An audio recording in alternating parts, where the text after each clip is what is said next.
हमारा सूरज असल में वाइट कलर का है और वह जमीन के एटमॉस्फेयर की वजह से हमें येलो नजर आता है। जी हाँ, our sun is white and it would look white if you looked at it from space.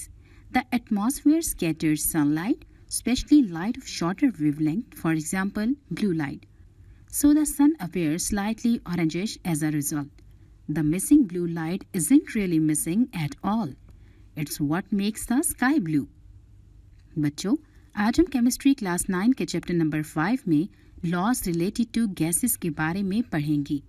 In topics को पढ़ने के बाद स्टूडेंट्स इस काबिल होंगे कि ये जान सकें बॉयल के कानून को इस्तेमाल करते हुए गैस के प्रेशर और वॉल्यूम में तब्दीली की कैफियत को बयान कर सकें, चार्ल्स का कानून इस्तेमाल करते हुए गैसेस के टेम्परेचर और वॉल्यूम में तब्दीली की कैफियत को बयान कर सकें। आइए लॉज रिलेटेड टू गैसेस के बारे में पढ़ते हैं।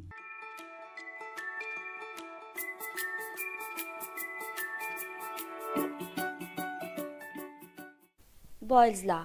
बॉयल्स लॉ रॉबर्ट बॉयल्स ने 1662 में इंट्रोड्यूस करवाया था। बॉयल्स लॉ हमें ये बताता है वॉल्यूम इन्वर्सली प्रोपोर्शन होता है प्रेशर के जब हम टेम्परेचर और अमाउंट ऑफ गैस को कांस्टेंट रखते हैं। इन्वर्सली प्रोपोर्शन से मुराद ये है कि जब हम प्रेशर को इंक्रीज करते हैं तो वॉल्यूम डिक्रीज होता है, इसी तरह जब हम प्रेशर को डिक्रीज करते हैं वॉल्यूम इंक्रीज होता है।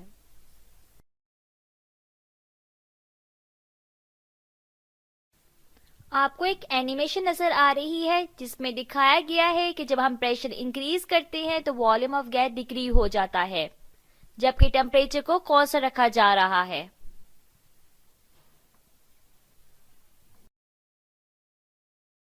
Mathematical expression of Boyle's law. जैसा कि हम जानते हैं कि वॉल्यूम इन्वर्सली प्रोपोर्शन होता है प्रेशर के। V is equal to K और P। K प्रोपोर्शनल कांस्टेंट है जो कि सेम रहता है फिक्स अमाउंट ऑफ गैस के लिए। अब हम बोथ साइड्स ऑफ इक्वेशंस को P से मल्टीप्लाई करेंगे जिससे हमारी equation P times V is equal to K की आएगी, जिससे हम कह सकते हैं कि product of volume and pressure fix amount of gas के लिए कांस्टेंट होता है। इसी तरह P1 और V1 का प्रोडक्ट भी K के इक्वल होगा, जिसमें P1 इनिशियल प्रेशर है और V1 इनिशियल वॉल्यूम। इसी तरह P2 और V2 का प्रोडक्ट भी कांस्टेंट के इक्वल होगा क्योंकि अमाउंट ऑफ गैस सेम रखी जा रही है। P2 वो वैल्यू है जो कि प्रेशर इंक्रीज या डिक्रीज करने के बाद आती है, जिसे हम फाइनल प्रेशर कहते हैं। V2 वो वॉल्यूम है जो कि प्रेशर चेंज करने से हमें मिलता है, जिसे हम फाइनल वॉल्यूम कहते हैं। अब हम बोथ इक्वेशंस 1 और 2 को इक्वल कर सकते हैं क्योंकि बोथ इक्वेशंस के वेरिएबल के इक्वल हैं। P1 times V1 is equal to P2 times V2।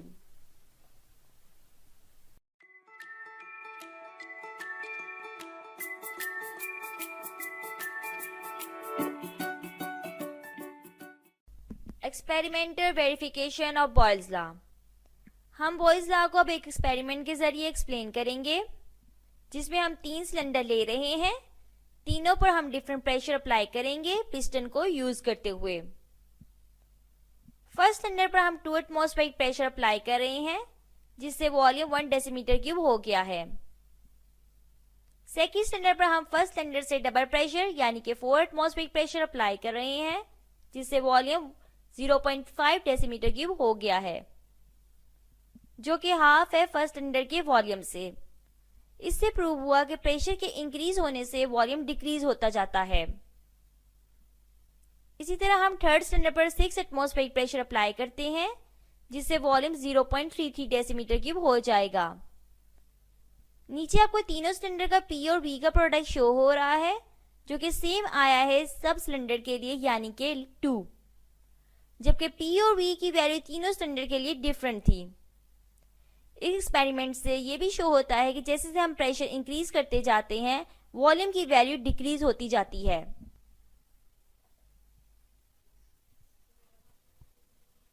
अब हम इस एक्सपेरिमेंट को ग्राफ की मदद से एक्सप्लेन करेंगे। इस ग्राफ के y एक्स पर प्रेशर है और x एक्स पर वॉल्यूम।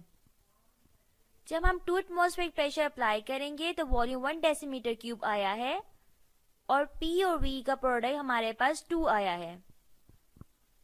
जब हम 4 एटमॉस्फेरिक प्रेशर अप्लाई करेंगे तो वॉल्यूम की वैल्यू 0.5 डेसीमीटर क्यूब आई है और P और V का प्रोडक्ट हमारे पास 2 आया है।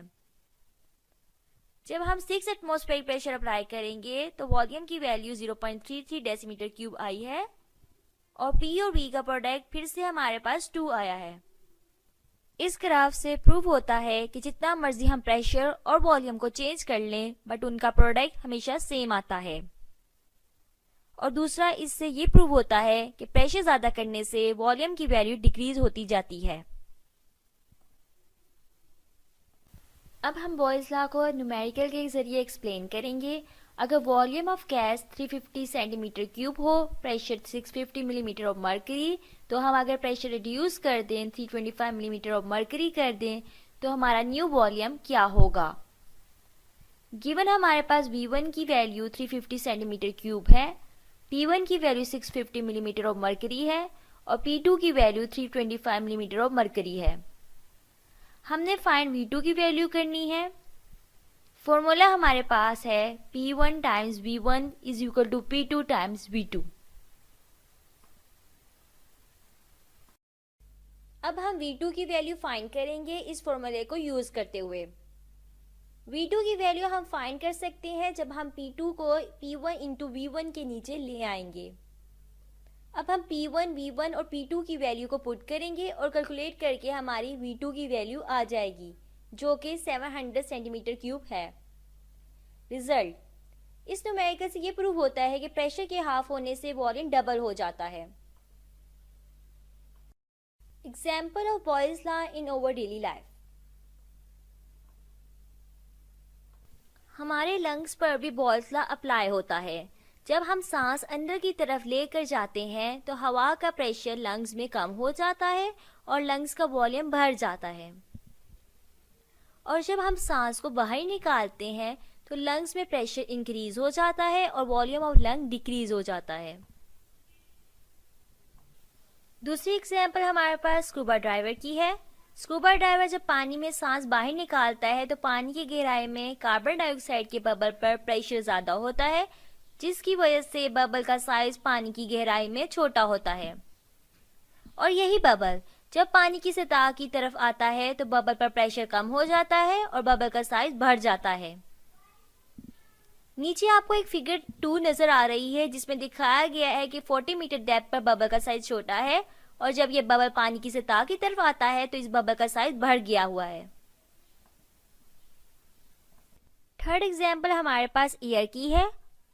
हाई आल्टीट्यूड एरियाज, यहाँ पे प्लेन पे जब ऊंचाई पर जाता है तो एयर का इंटरनल प्रेशर ज्यादा हो जाता है as compare to external pressure. External pressure low होने की वजह से वॉल्यूम ऑफ एयर बढ़ जाता है जिससे हमें अपने कानों पर दबाव महसूस होता है। आइए अब हम अपने लेक्चर का रिव्यू लेते हैं। Is Boyle's law applicable to liquid? Answer is no, because this law is only applicable to gases. Is Boyle's law valid at high temperature? Yes, gases behave ideally at high temperature and low pressure. If pressure on gas is double, what will be the effect on the volume of gas? Yeah, great. Volume will reduce to half. A balloon have V1 is equal to 1.6 decimeter cube, P1 is equal to 1 atmospheric pressure, P2 is equal to 3 atmospheric pressure. What its new volume? Does it contract or expand? Yes, volume will reduce to 0.53 decimeter cube, balloon will contract. I hope Boyle's law को अच्छी तरह आपने understand कर लिया होगा।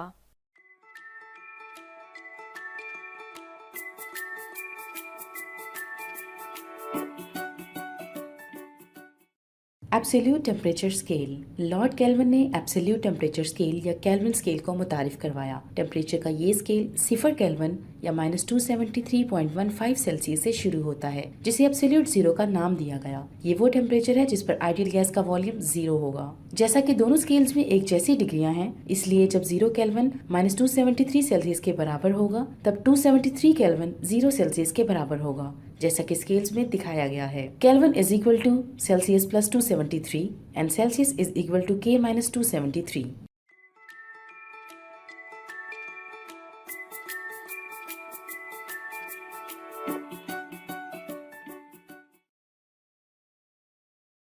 दूसरा gas law जो हम देखने जा रहे हैं वो चार्ल्स लॉ है, और चार्ल्स लॉ वॉल्यूम और टेम्परेचर के बारे में है।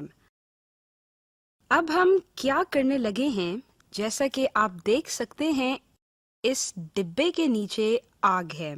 ओह, जिसका मतलब ये है कि दर्जा हरारत बढ़ने लगा है। लेकिन अगर हमें दबाव बरकरार रखना हो तो वॉल्यूम का क्या होगा, इसीलिए देखेंगे क्या होगा जब हम वॉल्यूम वही रखते हैं और दर्जा हरारत बढ़ा देते हैं। ओह ई ओ ई ओ, स्टॉप स्टॉप स्टॉप स्टॉप।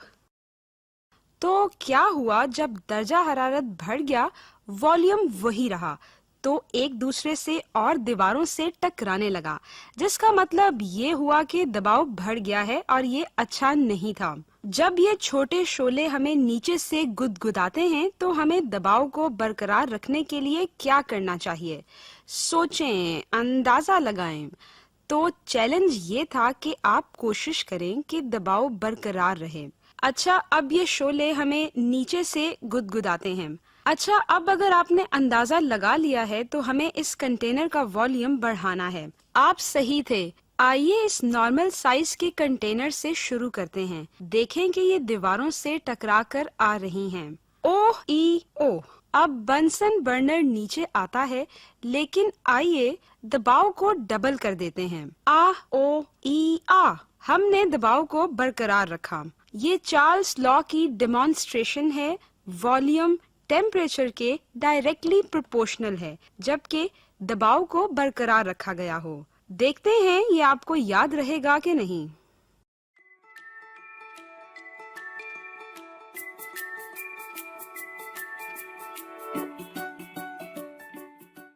हिसाबी तरीके में इसको यूं लिखा जाता है, V डायरेक्टली प्रोपोर्शनल T या volume directly proportional temperature, V over T is equal to K या V is equal to KT।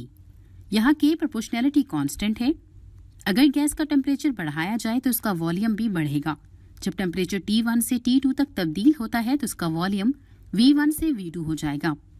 Charles के कानून की मसावात ये होगी, अगर V1 over T1 is equal to K हो तो V2 over T2 is equal to K होगा। जैसा कि दोनों मसावातों के कांस्टेंट बराबर हैं, इसलिए इनके वेरिएबल्स भी बराबर होंगे। इसलिए V1 over T1 is equal to V2 over T2 है। चार्ल्स के कानून की तजर्बाती तस्दीक, experimental verification of Charles law. आइए एक ऐसे सिलेंडर में जिसका पिस्टन हरकत कर सके गैस की कुछ मिकदार लेते हैं।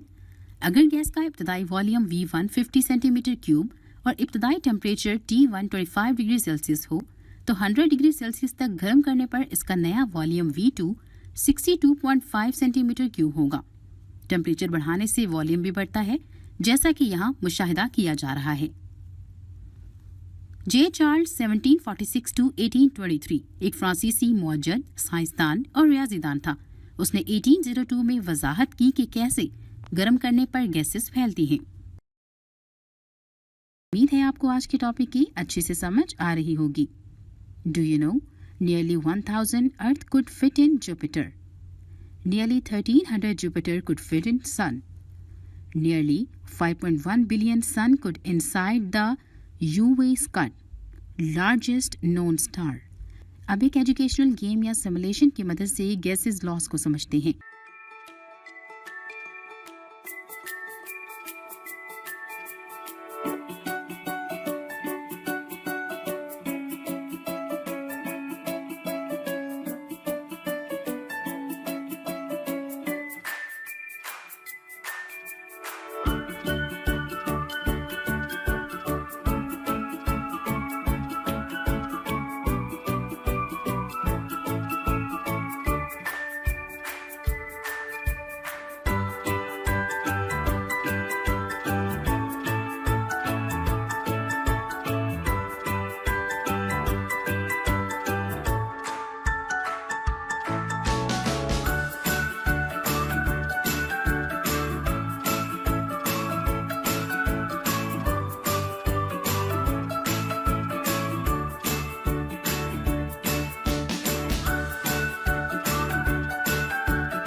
अब कुछ सवालात के जवाब सोचते हैं।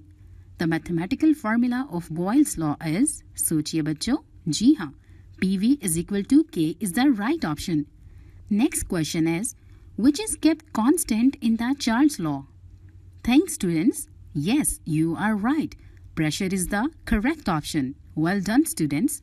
Next question is, the mathematical formula of Charles law is, सोचिए बच्चों। जी हाँ, बिल्कुल ठीक पहचाना। V over T is equal to K is the right option. Excellent students, keep it up. Next question is, in Robert Boyle's study, the relationship between the volume and pressure of a gas at constant temperature is, thanks students. All right, 1662 is the right option. Next question is, T into K is equal to, सोचिए बच्चों। जी हाँ, बिल्कुल ठीक पहचाना। T degree Celsius plus 273 is the correct option.